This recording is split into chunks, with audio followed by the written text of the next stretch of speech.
Welcome to KCSE Business Studies Revision. Today, we are looking at business transactions and documents, a very examinable topic.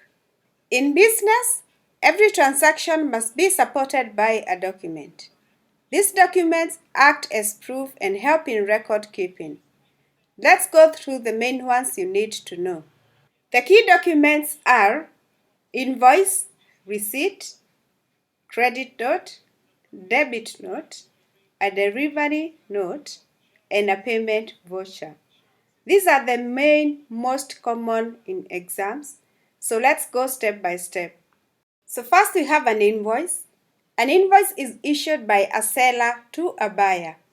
It shows the goods sold, their prices, and the total amount due. Remember, an invoice is mainly used in credit sales.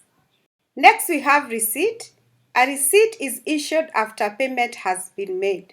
It is proof that the seller has received money. This is mainly used in cash, check, or bank transfer transactions. Next, we have a credit note. A credit note is issued by a seller to a buyer. It reduces the amount the buyer owes. For example, if goods are returned because they were damaged, the seller issues a credit note. Next, we have a debit note. A debit note is issued by the buyer to the seller.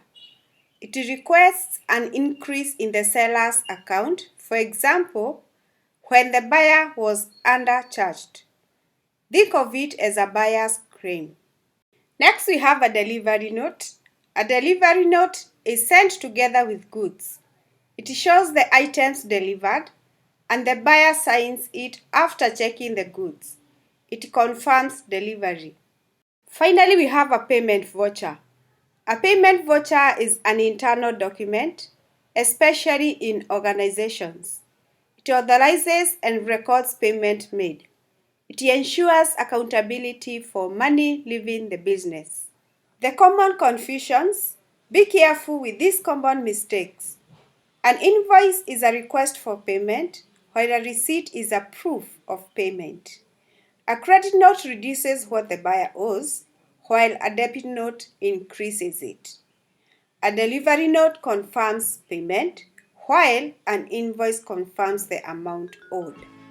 So in summary, the main business documents you must know are invoice, receipt, credit note, debit note, delivery note, and a payment voucher. Mastering these will help you score easy marks in KCSE. If you like this video, make sure you like, subscribe, and share.